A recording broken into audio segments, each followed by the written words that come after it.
Welcome to HD class. Like, share, subscribe and press the bell icon for further updates. Exercise 13.3 question number 8. तो question number 8 क्या है? A bus stop is barricaded from the remaining part of road by using 50 hollow cones made of recycled cardboard. यानी bus stop को barricade किया गया है किससे? Hollow कोन से. ये आपको हॉलो कोन्स दिखाई दे रहा है, ये ऐसे हॉलो कोन से बैरिकेड किया गया है, रोका गया है. अब ये जो है ये किस शेप में है? कोन के शेप में है, क्योंकि यहाँ पर क्या कहा है? Hollow cone. So the shape is of cone. Each cone has a base diameter, यानी हर एक कोन का जो बेस डायमीटर है, जैसे यहाँ पे कोन आपको दिखाई दे रहा है, ऐसे ही 50 टोटल कोन्स जो है वो यूज किए गए. और एक कोन का जो बेस डायमीटर है वो 40 सेंटीमीटर है और हाइट जो है वो आपकी क्या है? 1 मीटर है. ध्यान रखो स्लैंट हाइट नहीं दी हुई है, सिंपल हाइट दी गई है. तो हाइट 1 मीटर है और ये सेंटीमीटर में है. तो यूनिट को हमें क्या करना है? चेंज करना है. या मीटर को सेंटीमीटर में करना है या सेंटीमीटर को मीटर में करना है. अब सेंटीमीटर को मीटर में करना है या सेंटीमीटर को सेंटीमीटर में करना है, इसके लिए कैसे आपको पता चलेगा किसमें करना चाहिए? आगे क्वेश्चन पढ़ो. If the outer side of each of the cone is to be painted, paint करना है और पेंटिंग जो है वो ₹2 पर मीटर स्क्वायर. मीटर स्क्वायर है तो कन्वर्ट किसमें करना है? मीटर में हम चेंज करेंगे. ठीक है. और दूसरा क्या है? इसको पेंट करना है. पेंट करने का मतलब क्या हो गया? Curve surface area. तो आपको क्या दिया गया है वो लिख लोगे. डायमीटर 40, रेडियस 20 क्यों आया है ये आप मुझे कमेंट बॉक्स में लिख के बताओगे. और जो आपका रेडियस हो गया वो कितना हो गया? 2/10. ठीक है, ये आपका क्या हो गया? रेडियस हो गया 2/10 मीटर. फिर उसके बाद आपने हाइट लिख देनी है. हाइट आपकी क्या है? 1 मीटर. अब हम पाइथागोरस थ्योरम अप्लाई करेंगे और इसे यहाँ पर हमने कोन ड्रॉ कर दिया. ठीक है.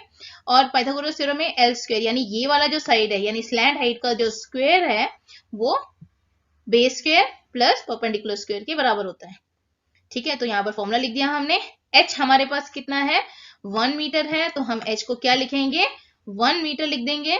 तो यहाँ 1 का स्क्वायर हो गया, एज इट इज रह गया 1 का स्क्वायर. और r जो है वो हमारा 2/10. ठीक है.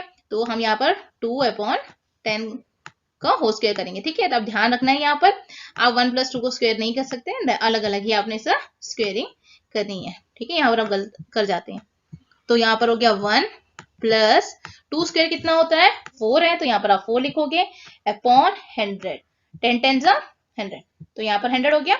तो आपका कितना आया? अब हम एलसीएम ले लेंगे. तो एलसीएम करने के बाद कितना आ जाएगा इसे डिनोमिनेटर में? पहले डिनोमिनेटर लिख लो, दैट इज 100.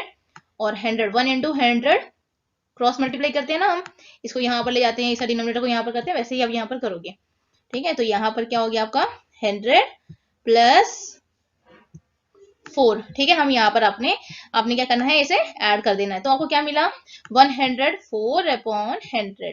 ठीक है. यहाँ पर क्या आया? 104/100. अब इसके बाद इसकी वैल्यू कितनी आ जाएगी? अब डेसिमल लगा लेंगे हम इसमें, तो हमारे पास आ जाएगा 1.04. ठीक है. 1.04. एक्चुअली इसकी वैल्यू हमारे पास दी गई है, इसलिए हम ये यूज करेंगे. यहाँ पर पाई की वैल्यू 3.14 यूज करेंगे और रूट 1.04 को 1.02 लिखेंगे. यहाँ पर आपको दिया गया है, तो हम यहाँ पर इसे सॉल्व करेंगे. अब ये जो वैल्यू है ये क्या है? एल स्क्वेयर है. एल स्क्वेयर कितना है? 1.04. तो एल कितना हो जाएगा? जब एल स्क्वेयर 1.04 है तो एल जो है वो हमारा हो जाएगा √1.04. तो हम यहाँ पर रूट लिख देंगे. और √1.04 कितना है? 1.02. क्यों? क्योंकि ये ऑलरेडी दिया गया है कि 1.04 को आप क्या लिखोगे? 1.02 लिखोगे. तो आपका एल की वैल्यू मिल गई, यानी स्लैंट हाइट मिल गया आपको. अगर आपको स्लैंट हाइट मिल गया दैट इज 1.02, तो आप कर्व सरफेस एरिया निकाल सकते हैं. तो हम कर्व सरफेस एरिया निकालेंगे. स्लैंट हाइट हमें मिल गया, अब हम कर्व सरफेस एरिया निकालेंगे. तो कर्व सरफेस एरिया का फॉर्मूला लिख देंगे πr/n. और पाई की जो वैल्यू है वो हमारे पास कितनी है? 3.14. तो आप 3.14 एज इट इज लिख लोगे. ठीक है. और उसके बाद में रेडियस हमारे पास है 2/10. आप चाहो तो 0.2 भी लिख सकते हो या फिर 2/10 अभी लिख सकते हो, बाद में आके डेसिमल इसमें प्लेस कर सकते हो. तो 2/10 लिख दिया मैंने यहाँ पर. और स्लैंट हाइट हमारे पास निकली 1.02. तो यहाँ पर 1.02 आप लिख लो. फिर क्या है? पहला आप इन दोनों को मल्टीप्लाई करो. 2 × 3.14, तो ये इजी है, तो आप ये लिख सकते हो 6.28, है ना?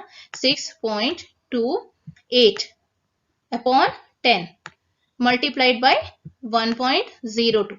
आप इन दोनों को मल्टीप्लाई कर दो। तो चाहे तो आप डेसिमल अभी प्लेस कर दो या फिर मल्टीप्लाई करने के बाद में लास्ट में डेसिमल प्लेस कर सकते हो इस 10 की जगह पर। तो यहाँ पर क्या आ जाएगा, हम इसे मल्टीप्लाई करते हैं 628, अभी हम डेसिमल नहीं लिख रहे हैं, बस 628 इंटू 102 मल्टीप्लाई कर दो। नॉर्मली हम जैसे मल्टीप्लाई करते हैं वैसे ही करेंगे, डेसिमल अभी बताते हैं कैसे प्लेस करोगे आप। 2 8 16, 1 2 2 4 5 एंड देन 2 6 12। ठीक है, यहाँ पर आपने 1 2 5 6 हो गया, 0 आया तो यहाँ पर सारे 0 आ जाएंगे आपके, तो जितने भी हैं उतने अपने 0 आ गए। देन अगेन नेक्स्ट स्टेप में क्या है आपका 1 है तो सेम नंबर आ जाएगा, तो यहाँ पर आ गया 8 2 एंड देन 6।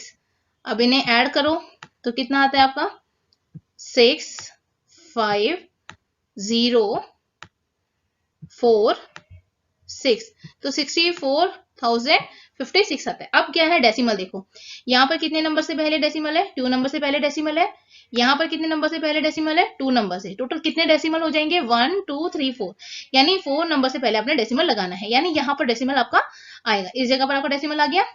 अब क्या है 10 है, अगेन क्या है 10 है, डिनोमिनेटर में 10 है, तो 0 यानी एक नंबर और उससे पहले एक, तो यहाँ पर क्या आ जाएगा, कहां पर डेसिमल लगेगा आपका 0.64 0.64056। ठीक है, क्योंकि पहले हमने क्या करा, उन दोनों को डेसिमल को खत्म किया, फिर उसके बाद में डिनोमिनेटर में 10 था, तो 10 की जगह पर आपका डेसिमल लग जाएगा। तो हमारे पास कितना आया कर्व सरफेस एरिया 64.64056। अब क्या है, हमें कितने का निकालना है, 50 होलो कोन का निकालना है, तो हम क्या करेंगे 50 मल्टीप्लाइड बाय ये जो वैल्यू हमारी आई है इसे हम पुट कर देंगे, यानी 0.64056। तो ये कितने का कितना निकल जाएगा 50 होलो सरफेस का कर्व सरफेस एरिया निकलेगा। ठीक है, तो हम कैसे लिखेंगे इसे, तो curve surface of 50 cone is equal to, तो यहाँ पर लिख दिया हमने 50 मल्टीप्लाइड बाय 0.64056। अब मल्टीप्लाई करेंगे, डायरेक्ट मल्टीप्लाई करना है डायरेक्ट कर लो, या फिर आप इनडायरेक्टली करना चाहते हो तो कर सकते हो। 5 को 6 से मल्टीप्लाई करा तो हमारा क्या आया 30 आया, 3 कैरी, ये 0 जो है ये वाला 0 यहाँ पर हमने लिख लिया। अब 5 6 30 आया, तो ये जो 30 है 0 लिखा और हमारा कितना कैरी हो गया 3 कैरी हो गया। देन अगेन 5 को किससे करेंगे 5 से करेंगे, तो 5 5 25 एंड देन 3 28 हो गया, तो हमारा कितना कैरी हो गया 2 कैरी हो गया। ठीक है, यहाँ पर 0 है तो 0 से कोई मतलब नहीं है यहाँ पर, तो 2 लिख दो एज इट इज, हमारा 2 लिखा जाएगा। देन अगेन 5 4 कितना होता है 20, देन कितना कैरी हो गया हमारा 2 कैरी हो गया। तो नेक्स्ट जो था वो हमारा कितना था 6 5 6 यहाँ पर आपको 6 से मल्टीप्लाई करोगे, 5 6 30 एंड देन 32। अब हमने डेसिमल इसमें प्लेस करना है, डेसिमल कहां पर प्लेस होगा 5 नंबर से पहले, यहाँ पे कितने हो गए 1 2 3 4 एंड 5, तो क्या है आपका curve surface area of 50 cones कितना आया 32 पॉइंट, तो आप क्या लिखोगे 32.028, ये आपका क्या हो गया कर्व सरफेस एरिया ऑफ 50 कोन हो गया। अब इसको क्या करना है इसको व्हाइट वॉश करना है या फिर इसको प्लास्टर करना है, जो भी करना है, इसका कलर करना है, उसका जो कॉस्ट है वो कितना है 12 रुपीज पर मीटर स्क्वेयर।